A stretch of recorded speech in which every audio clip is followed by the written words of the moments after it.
Welcome to New Possibilities. I speak truth to power without fear. Yesterday I came across this story, and because I was working on another video, I didn't have time to do a video about this subject, but I think this is important enough to do a video on. So I'm going to do a video. It's going to be brief, and I welcome your feedback. But anyway, here's the story. Apparently, a white man by the name of Gerod Roth, who works for who worked for Polaris Marketing Group. He took a selfie photograph that included himself and his co-worker's son. His co-worker is African American, her son is African American, and her son is a young boy.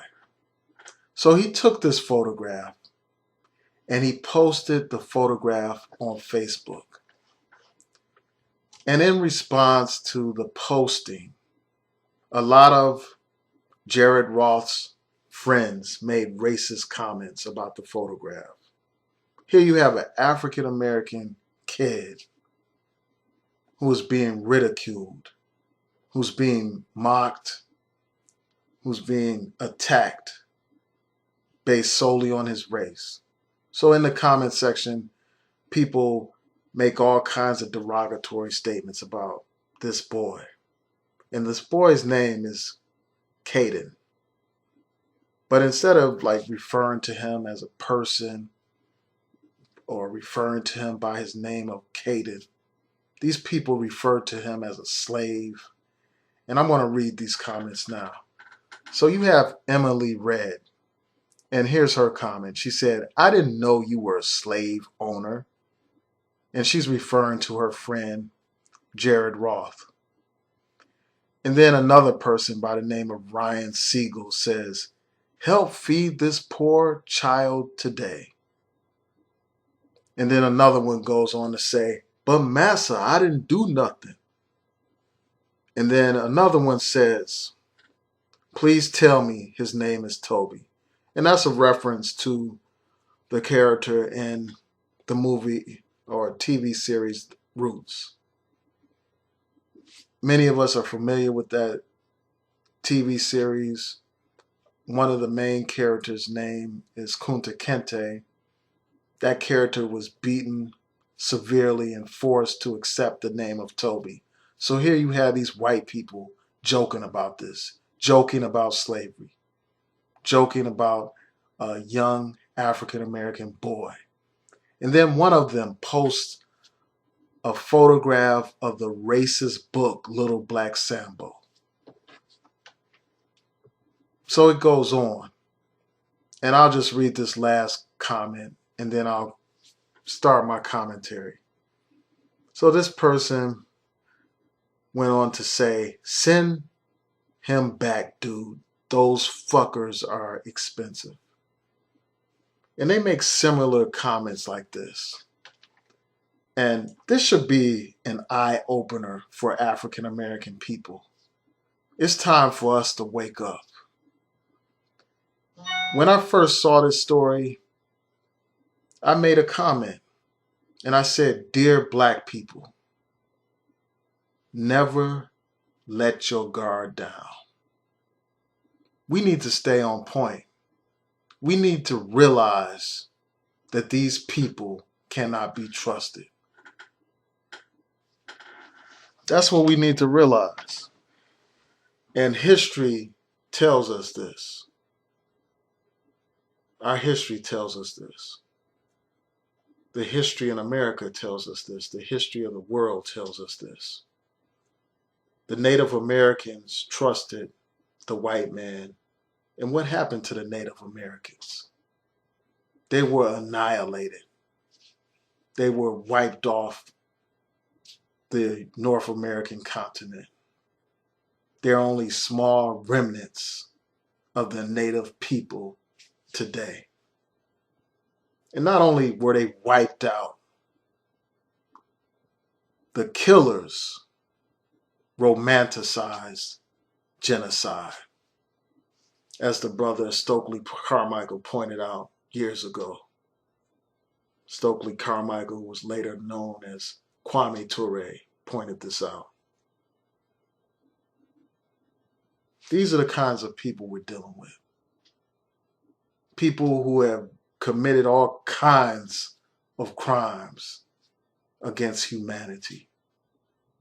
People who not only annihilated the native population and stole the land, these same people enslaved us for hundreds of years in America, stripped us of everything. So we got to wake up and realize that this country is not some post-racial society. This society will never be post-racial. Racism is in the blood of this country. It is in the DNA. This country was founded on racism, and it is maintained by racism. And the sooner we realize that, the better off we'll be as a people. We have to quit living under illusions, quit living under a mirage.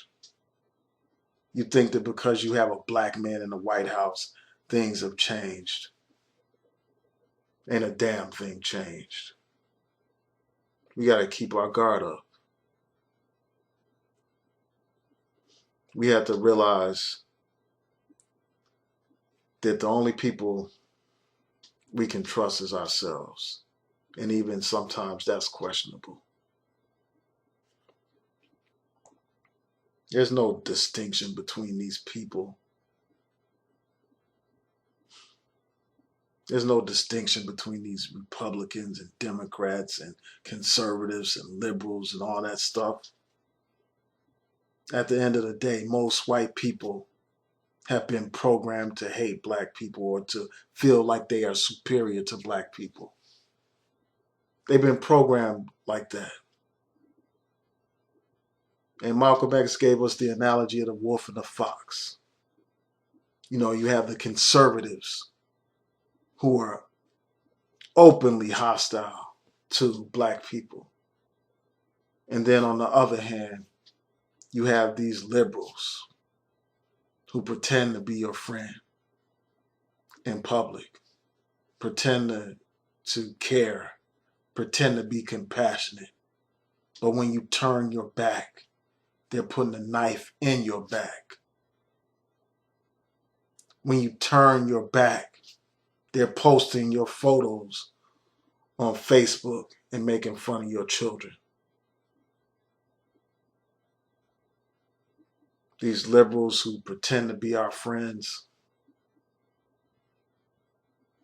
are often just as racist as those conservatives.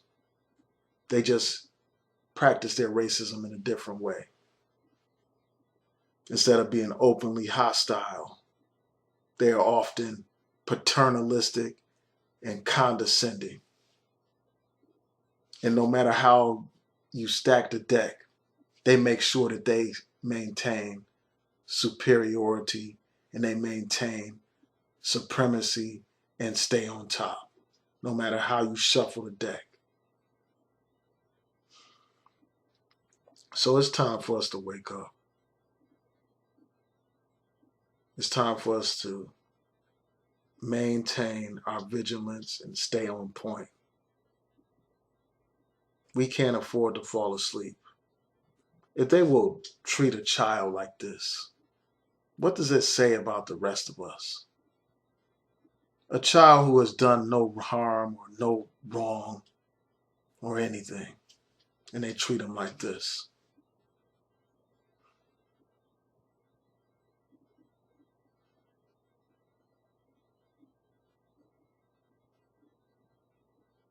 See, we have to realize who we're dealing with.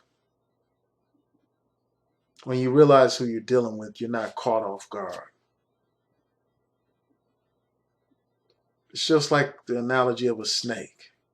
If you know the nature of a snake, you're not surprised when that snake bites you or if that snake slithers, because that's what snakes do. Just like a lion. You see a lion capture prey, kill prey, and eat prey. You don't condemn the lion for doing what lions do. You understand the nature of the lion, and you deal with that lion accordingly. And it's time for us to do the same when it comes to this white man. We got to stay on point and keep our guard up.